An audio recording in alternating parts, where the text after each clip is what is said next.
sure that you select yourself for the introduction. I mute myself, yes. Well, that you select yourself, otherwise whoever spoke last is shown during the introduction. It happened to me many times. All right.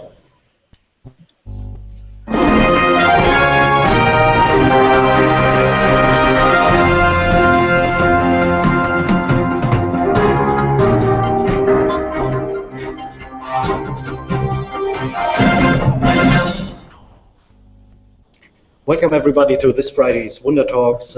We have two very interesting talks again this week, and the first one will be Joe Baker, no image so far, and he will tell us something about Cato, our very, very helpful bot who powers Slack and HipChat on several places.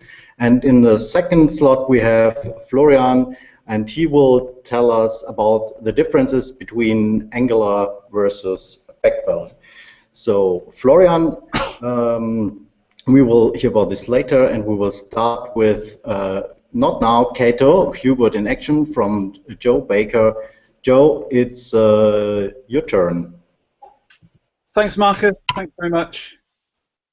Just going to quickly share my screen and start a very brief introductory slideshow. I presume you can all see that. So yeah, so I'm going to introduce Cato, who is our Hubot. Now, if you don't know about Hubot, I'll mention that in a second. No, let's go for it now. Okay, so we in the UK team here based in London, we're a distributed team, unlike many of the other teams in different places. I know that you have central offices. Some use those offices quite a lot. Some don't use them quite so much. But in the UK, we're a distributed team, and we've struggled for ages to work out the best ways of making being a distributed team work really well for us. And we've used HipChat quite a bit. I know that other teams use other chat tools. Skype's been used for ages. Team in Germany have worked with Slack for quite a while. And our chat tool's been a really great tool for us to do general chat. But a while ago, a month or so, 2 or 3 months ago, Lewis Nyman in the UK team had been talking with some colleagues of his in a different business, and they talked about using Hubot. Hubot is a robot tool from GitHub. GitHub created it originally. And Lewis had mentioned to the rest of us that this other team had been using Hubot and found it had been quite a fun thing for their team. And so we wondered whether integrating Hubot into our chat tool could be a way of creating more fun at work. The kind of thing which other teams, other locations have in their kind of office kitchen. You go and have a chat while you're making a coffee or having lunch. We don't get that in the UK team half so much. So we wonder whether Hubot would be a good tool for us. But we didn't want to just put Hubot into our system. We wanted to give Hubot a personality. Hubot is a robot who can do lots of automated tasks. You just send a command through the chat, and Hubot will do whatever that automated task is. So for us in the UK, that's kind of like the way we think of historically, people would have had a butler. And so we went through a whole load of butler names, all kinds of different things, Jeeves and James and all kinds of things like that. And eventually came up with the idea of Cato. Now, if you don't know Cato, Cato is the butler for Inspector Clouseau in the Pink Panther films. If you haven't seen those, I would recommend them. They're great fun. But they're a major feature of the kind of social history of the UK. And one of the things Clouseau wanted Cato to do, Clouseau is a police inspector, he's a detective, and Clouseau ordered Cato to attack him randomly whenever seemed appropriate to Cato, to try and keep Clouseau on his toes, to finally train his martial arts skills. And so Clouseau would attack him in all kinds of situations. He would even wait in the fridge and jump out of the fridge to attack him, completely by surprise. But of course, Cato is also Clouseau's butler, and so Cato does lots of work for him. And in the middle of the fight, if the phone goes, it's Cato's job to answer the phone. So we wanted the same kind of thing. We wanted a robot butler who would be fun for us, and we would be able to wrestle with Cato, but also would do tasks for us. So Cato was the personality we gave to our robot butler. So what I'm going to do now is show you Cato in action. This is our chat tool. This is our chat tool, and I'm just going to show you some of the very simple things. So we talked to Cato by making an @Cato request using the name for him, and you can do some very simple things. So you can feed the robot, and you don't even need to say anything. Just don't even actually need to refer to Cato to give him a bot snack. Just say something about bot snack. He'll eat it. Cato knows the rules of every robot. For sci-fi fans, you'll know those rules. Cato can do lots of other silly things. So Cato will send you a pug and randomly grab a pug for you. We've got Cato integrated with XKCD, the latest XKCD cartoon, or you can ask for a particular XKCD. Let's see, that one I think is a really well-known one about password strength. Lots of other silly things we can do with Cato. You can ask for a developer excuse if ever you find you're being squeezed by a boss about why something hasn't gone right. Or in fact, you could ask for a designer excuse. I wasn't designed for that kind of content. You can get Cato to give you a Chuck Norris. Norris can judge a book by its cover. And you can even get Cato to Chuck Norris me, Florian Loretan. Florian Loretan kills anyone that asks. Do you want fries with that? Because by now anyone should know that Florian Loretan doesn't want fries with anything, ever. Some slightly more useful stuff. This is not true. I love fries. Thanks, Florian. Okay, so some slightly more useful things. We've got Cato integrated with Wolfram Alpha, so we can ask a question. So we're going to find 35 kilometers an hour in miles per hour. There we go, 21.75 miles per hour. Very important if you come to the UK for work. You can get Cato to do some translation. Translate me gonna regret. Yeah, I regret nothing. You can find out the weather. Cato weather Helsinki, or Cato weather, let's say Munich. 23 degrees and clear in Munich, 24 degrees in Helsinki. Wow, lovely. We can ask Cato to give us some reminders. Remind me in 5 minutes to find a developer excuse. Oops, I apologize, I wrote that wrong.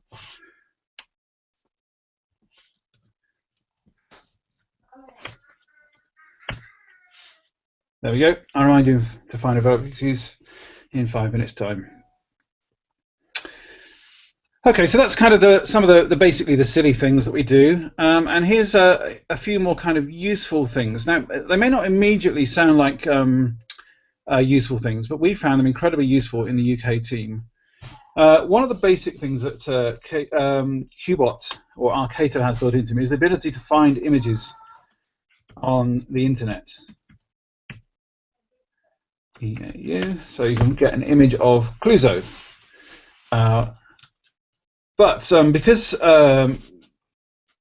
Hubot will get you images of whatever you ask for, the getting of image actually can evoke some kind of image, some kind of emotion around it. So the end of the day, and it's beer time. Keep calm, it's beer time. So we kind of get the sense of how the team are feeling. And so frequently we found, especially when using our chat tool with clients in chat rooms, that we get the sense of both how the developers are feeling about the project as it's evolving, and how the client is feeling. So you can get image me celebrate, hey, or image me frustration.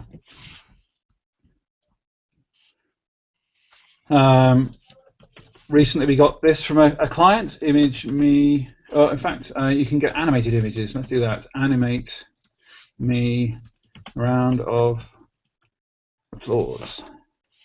Hey. And you can also understand some image from, understand some emotion from slightly more obtuse requests. So we got this one from a client just a couple of weeks ago. There we go. It will also do the same thing with YouTube. So Cato, Cato, YouTube me Clouseau. Inspector Clouseau, the hotel cleaner. And maybe something slightly more obtuse. Again, will both kind of gets the sense of fun of working together.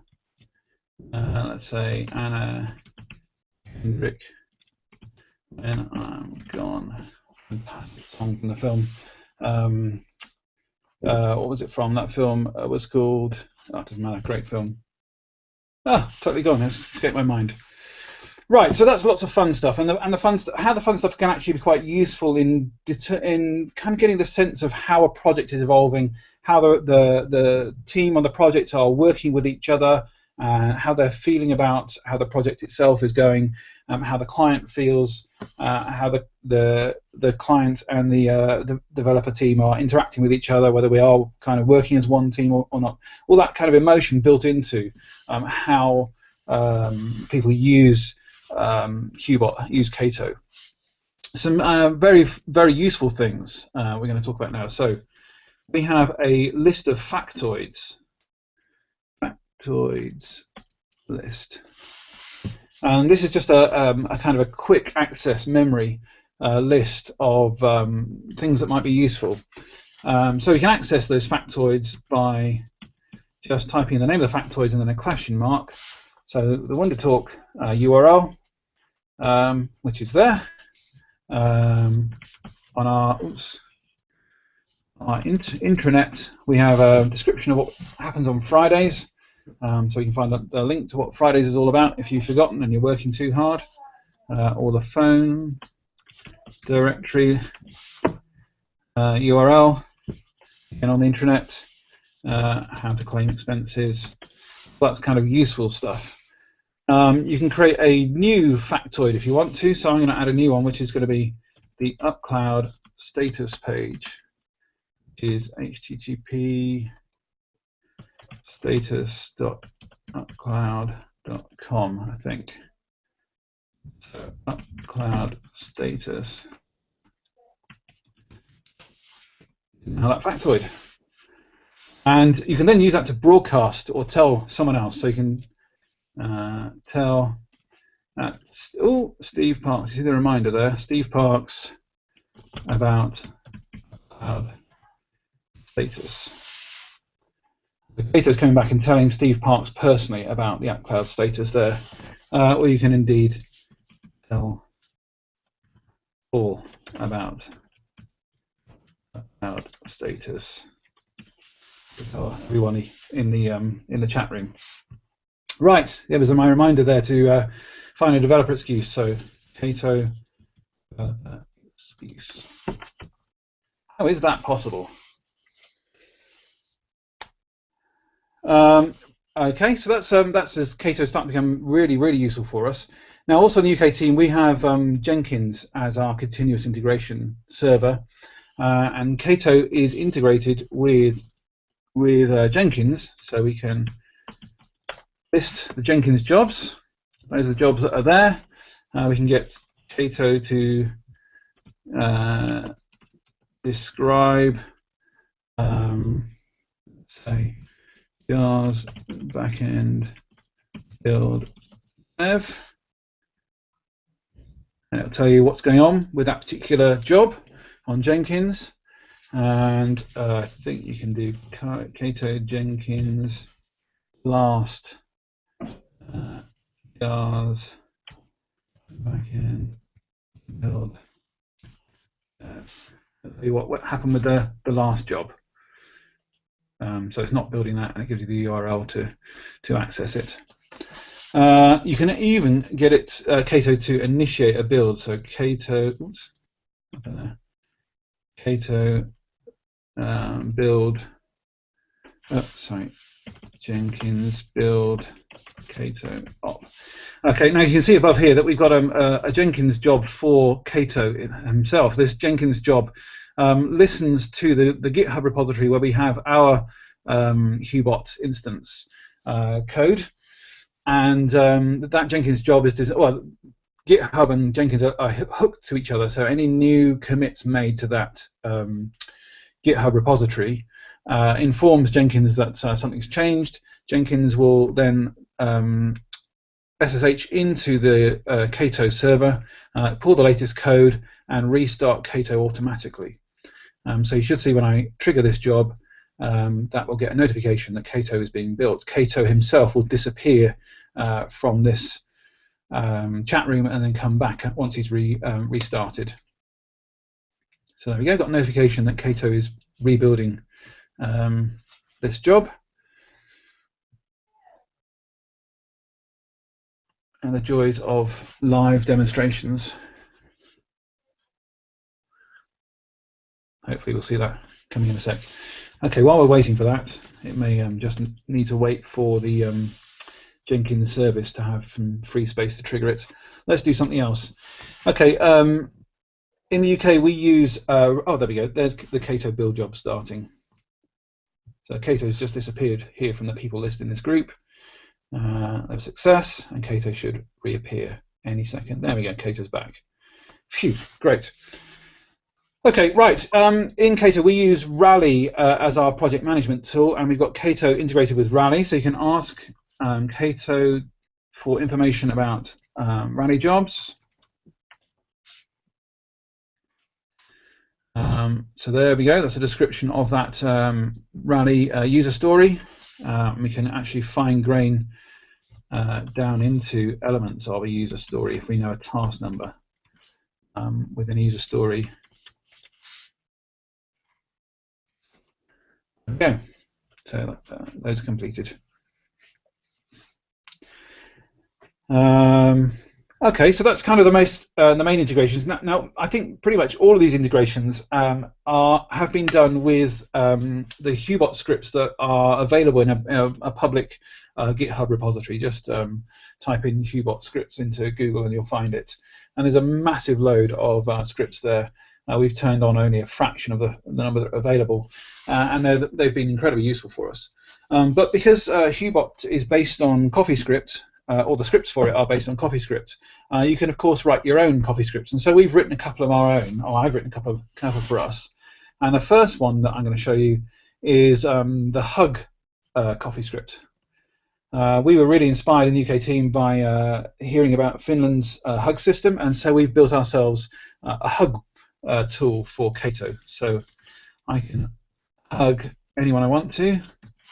I'll hug Steve Hunton here. He doesn't have many hugs. He needs another hug. And the great thing about this Hug tool is it has a set of, or Cato has a set of responses that he can come back with randomly. And so here it says, Steve Hunton, hugs from robots aren't the softest, but here's one for you. And then it gives you a hug of Steve Hunton's, a count of Steve Hunton's hugs. I can also use these quite emotively to describe, let's get a hug Steve Parks for sharing the DrupalCon Amsterdam business track. There we go. There's the hug count in there. If you want to find the hug count at any point, Cato hug show at Steve Parks. It shows you the count of hugs. And so that's been absolutely brilliant, really, really good fun. There's another great little addition thrown into this, where from time to time, Cato will even throw an extra response back to you and tell you to stop hugging. But it doesn't happen all the time, so it's not annoying. And it's a bit lucky if you get one. It happens, I think, kind of one in 5 times or 1 in 10 times or something. I can't remember. It's a random number anyway. And Cato waits 15 seconds before he throws it back at you. And then there's also another little surprise kind of Easter egg built into Cato, where Cato will throw in Cato will attack in the kind of same way as him in the film, jumping out the fridge at Clouseau. And again, that's a completely surprise element, and it happens very, very rarely. I was hoping that you might see one here, but I can show you the kind of thing he'll do. Either throw a Cato image at you, completely by surprise, or he'll throw a Cato quote at you. And then just recently I had an extra one so you can get Cato to attack somebody else.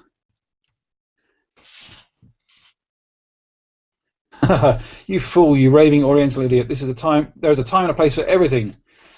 And this is it. Ha! So there we go. That's our little demonstration of using Cato, using Hubot for us, and how it makes a difference for us in the UK team. If you want to use the Cato UK Cato repository, you're very welcome to do it. I know the Germany team have just got it working in their in Slack in the last few weeks, and seem to be having quite a lot of fun with it, and they're thinking quite hard about how to make the most out of using Cato in their situation. So we're really looking forward to hearing feedback from them and interacting and kind of working together to make the most of what Cato can do. So that's it from me. Thanks, Joe. I already see here on my phone that a lot of people are playing around with the things you just demonstrated, because I have some push notifications from Slack activated here. It's vibrating all the time. So we are coming now to our next topic, and this is Angular versus Backbone from Florian. And I hand over to Florian. Okay, so hello. Can you see my screen? Is everything working? Yep, that's good. Okay, great. So maybe a little bit of background, why this topic. So you might have read the email from Vesa a couple of weeks ago, or heard somewhere something about Angular and general front-end JavaScript stuff, and how we want to get more into this, because it's pretty cool, and it also serves our customers pretty well. And it seems that, well, actually, it is the case that in pretty much every one of our office, we've done something that involves either Backbone or Angular for a customer project. But at the same time, this is not something that everybody's really familiar with, or that has something that everybody has had a chance to play with in a real project. And one of the big questions that comes up whenever we talk about one of these frameworks is, well, why didn't you use the other one? And so I wanted to give you a quick presentation about what the differences are. I've had the chance to do real projects integrating both Drupal and Backbone on one project and Angular on a different project. And then I wanted to give you a bit of an insight into the differences in philosophies between the two frameworks. So this is not going to go much in detail. I know we'll have more presentations during the Wundertalks in the coming weeks about how to exactly apply that. But I think it's very important to know a little bit about what these two frameworks do and what the difference is. So what they have in common, well, both of them are JavaScript frameworks, both of them are about 4 years old, both are quite popular, also compatible with jQuery, so it's not a jQuery replacement, it's something that's totally different. Both are open source and both work with Drupal.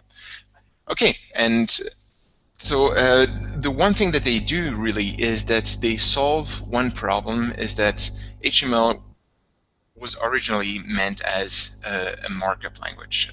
Well, actually, the ML in HTML is really markup language, so it was really designed for static display of stuff, pretty much, well, generating documents. It was not meant to be used to generate user interfaces or things like that.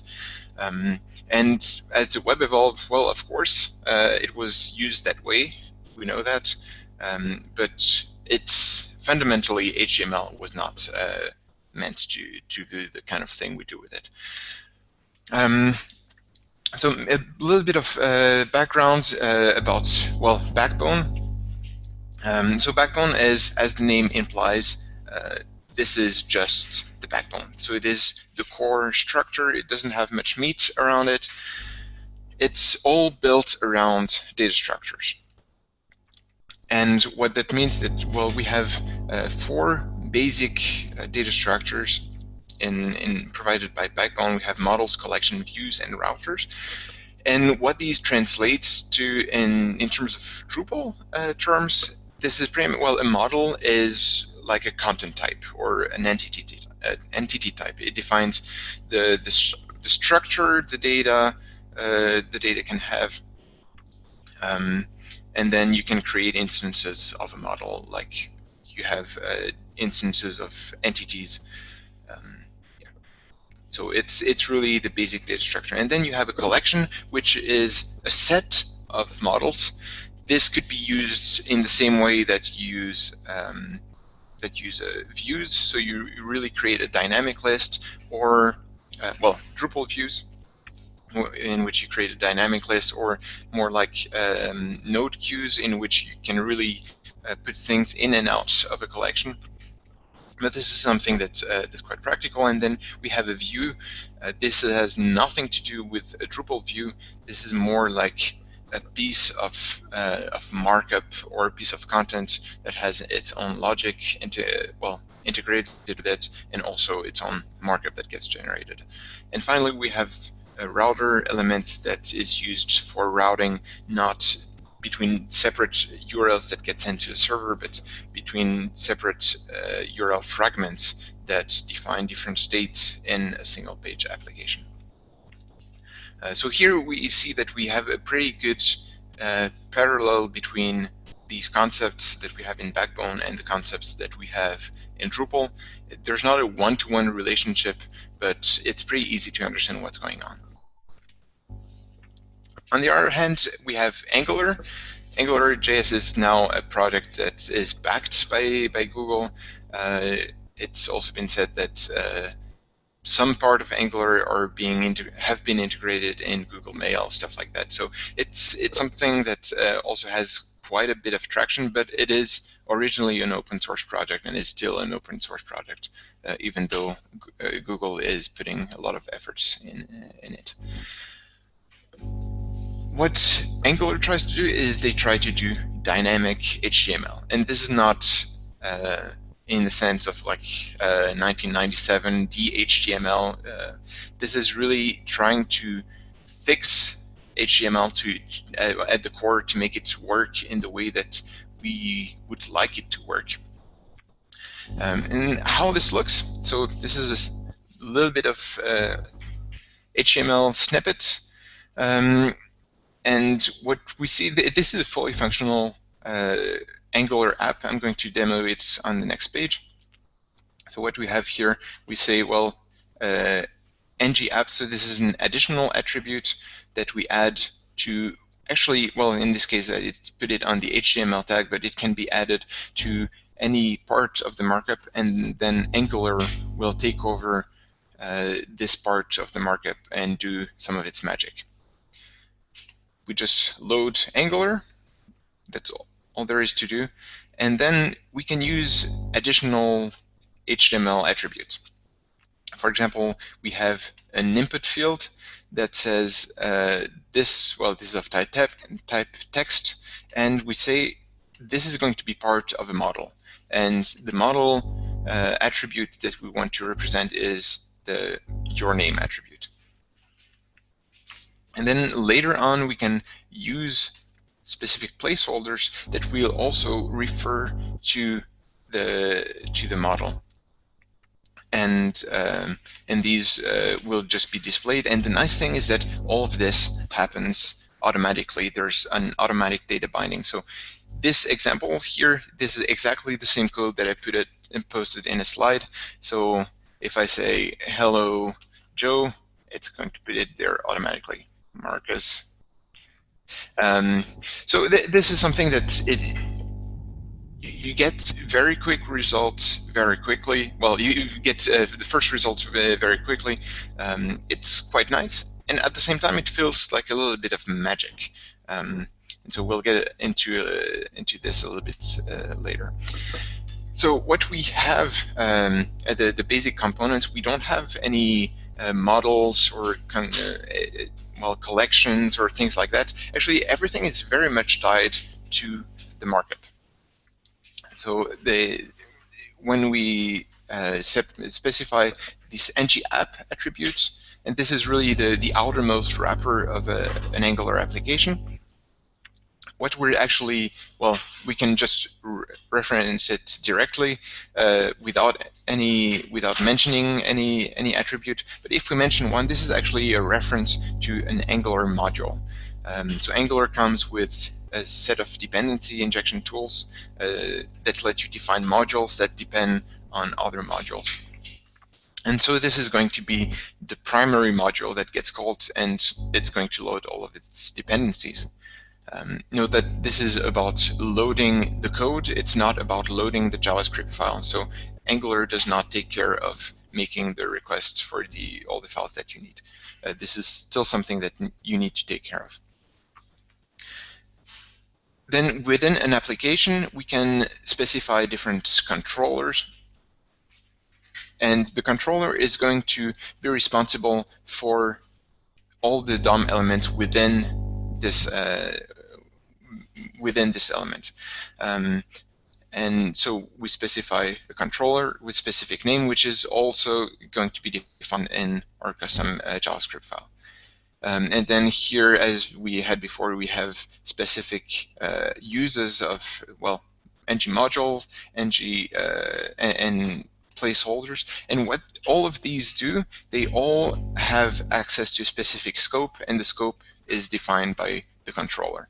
So this means that whatever I do within this part of the markup that references your name is going to be referencing actually a variable in the scope that is called your name.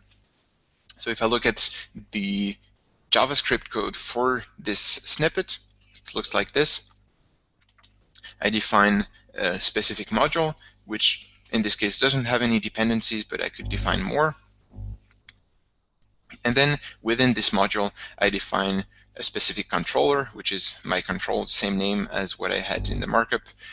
It has a list of dependencies that are injected. So in this case, I want to have the scope of the controller, and I can set various properties on the scope.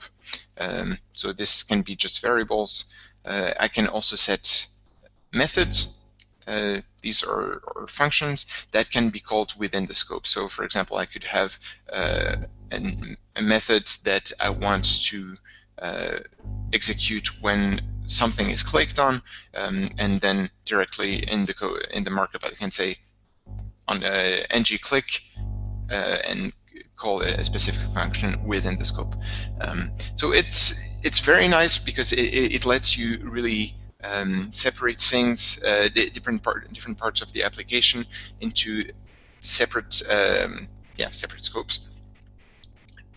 Where it gets a little bit trickier is when you want to actually know how the different parts go, the different parts of the application will have to talk to each other. And for this, we get into services and well, Angular services, not necessarily web services. We also get into directives. So this is all a lot of fun, but it's really outside of the scope of this presentation. Of course, these two systems are quite, well, they provide a starting point, but they don't provide everything. One thing, well, but the approach that they provide that they take to extensibility is quite different. On one hand, we have Backbone, which is extremely minimal. It is totally non-opinionated, and it's really meant to be extended. But how you want to extend that is really left up to you. Backbone itself does not say that you should use require.js for dependency injection, but it's a combination that works quite well. This is what we've used on a project in the past. It's really an easy fit between the two systems. And we also have tools, for example, for dealing with forms. We also have the Marionette.js framework that is really an extension of Backbone that does a lot more regarding dealing with templates and dealing, well, just reducing the amount of boilerplate code that is needed. So if you really want to dig into a more complex Backbone application, Marionette is really the way to go. On the other hand, we have Angular, and Angular is not as minimal as Backbone is. But what's very nice is that it's built into components that come by default, for example, the router. But if you want to replace some of these components with a better version, or a version that does things in a different way that is more suitable for you, you can also replace those. So this is more a pluggable system that has actually some pretty good defaults. As I showed before, we have some built-in dependency injection, but it does not take care of loading the JavaScript files or any other resources for you. So you still need to have some kind of dependency injection mechanism. Using require.js for that can be a little bit tricky because there's some duplicate uses, duplicate functionality. But there are various approaches to solve this, and one of the ways is to do the dependency injection in Drupal. Well, actually, the loading of the files that are dependent in Drupal. In Angular, a form is just another, well, it's kind of element that has a two-way binding, which means that if you change the form, then it will automatically change the scope variable, and if you change the scope variable, it will also automatically change the form, which is great, but yeah, in this case, well, it's not really a special thing. It's really the built-in support. And then, of course, there's a set of, well, a large set of additional tools, additional packages that you can use to get more advanced functionality. For example, when you're using the UI router to do something that's a bit more complex than what the standard router does. Of course, we want to take a look at, well, how does that work with Drupal? So the first thing that you can do is you can create a standalone one-page app that is just plain HTML5 and communicates with Drupal exclusively through web services. This can be done. It works quite well. But I think this is kind of a special need, and it generally doesn't fit exactly the kind of projects that we do here at Wundertalks. I think one thing that is more interesting for us is the embedded app idea. So you have a website that is just a standard Drupal website with different pages, different sections, and then you have one or two sections that need some more advanced functionality, some kind of search that should be like quick and fancy, a lot of Ajax-y stuff, and this kind of functionality can be built with jQuery and putting all the code together, but it gets dirty very quickly. And what we've seen is that using actually Angular or Backbone for such application can be quite nice. So I think that this is really the typical use case that we have at the moment, and I think that although both Backbone and Angular can be used for this, we're definitely seeing that Angular has an advantage here. Also talking about how you load these various pieces of code in, well, with your within your custom modules, because there's always some kind of interaction between the front end and the back end. The best practice that we've seen here, and feel free to contradict me if you have a better idea, is to define libraries with hook library from Drupal core. And what we define here, we say, well, we have an Angular library and well, some metadata about it, some JavaScript files that need to be loaded. And later on in our code, when we have a render array, well, we say we want to load this library. And along to loading this library, we can also load our custom code. One alternative here would be to define our own code as a library as well, and then define Angular as a dependency from our own library. And then you would here just attach your own library, and everything that's needed gets loaded as well. So this is quite nice. However, it does require a bit of well, your dependencies in what you define in Drupal using the library system should also match what you have in the front end. So there's a little bit of duplication here.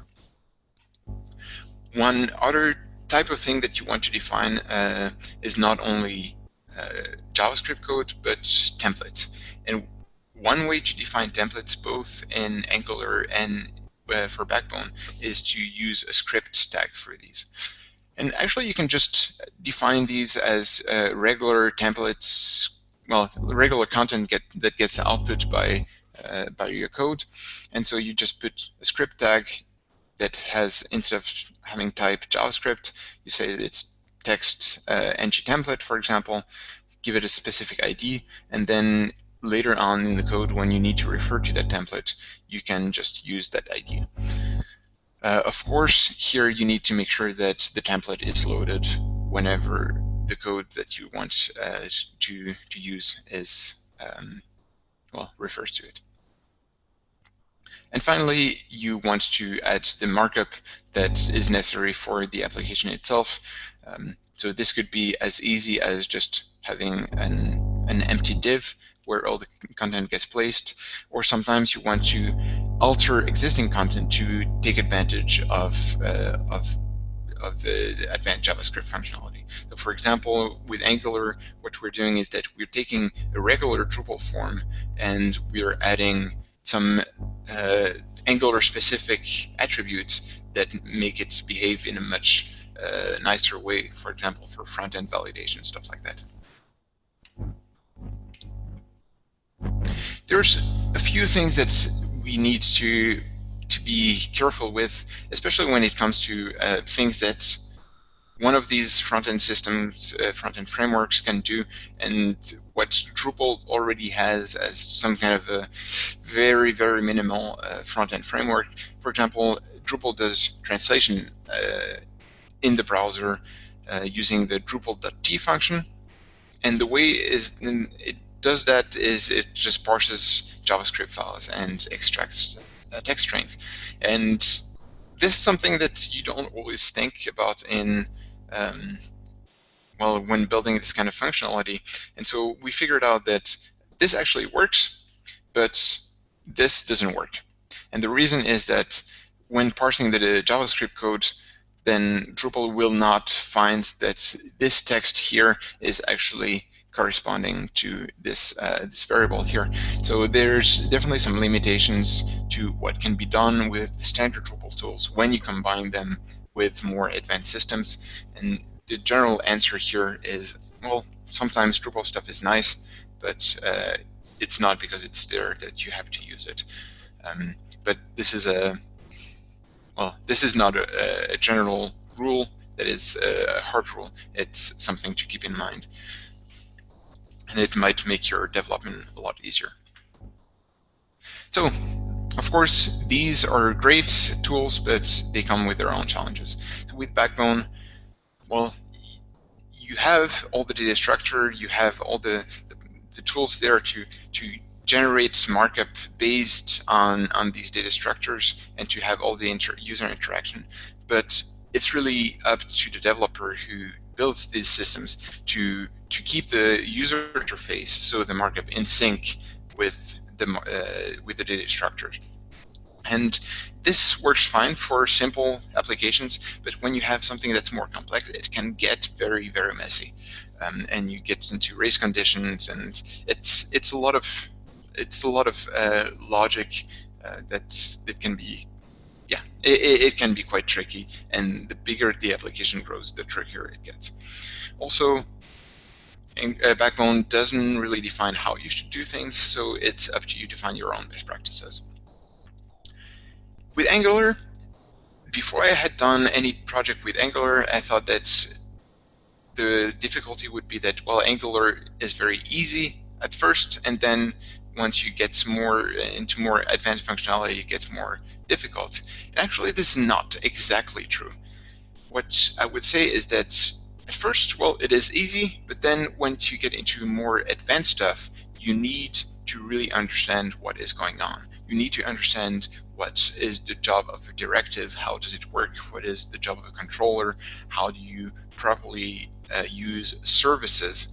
And it requires understanding concepts that are really unfamiliar to us as Drupal developers. And also, well, controlling the data, it's a lot more flexible, so you can just put everything in one big scope and just put everything there, but that's not a good solution because it gets very messy. So you need to, you don't get forced to control your data and to define it properly in the same way that Backbone forces you to do. So it's really up to you to make sure that you do this in the right way. And of course, well, both systems are great, but learning both of them can be, well, it's duplicating work. And personally, having done projects with both of them, I have to say that oops.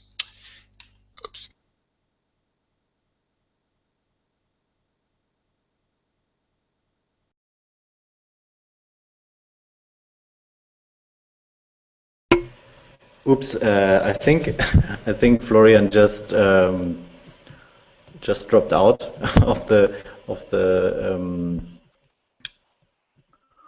Wundertalk.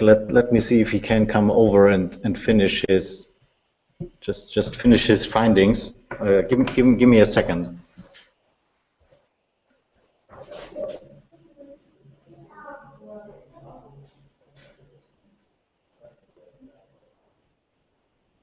Ich bin wieder rein. Okay, so yeah, a reminder to self: do not set to no. I do not want to.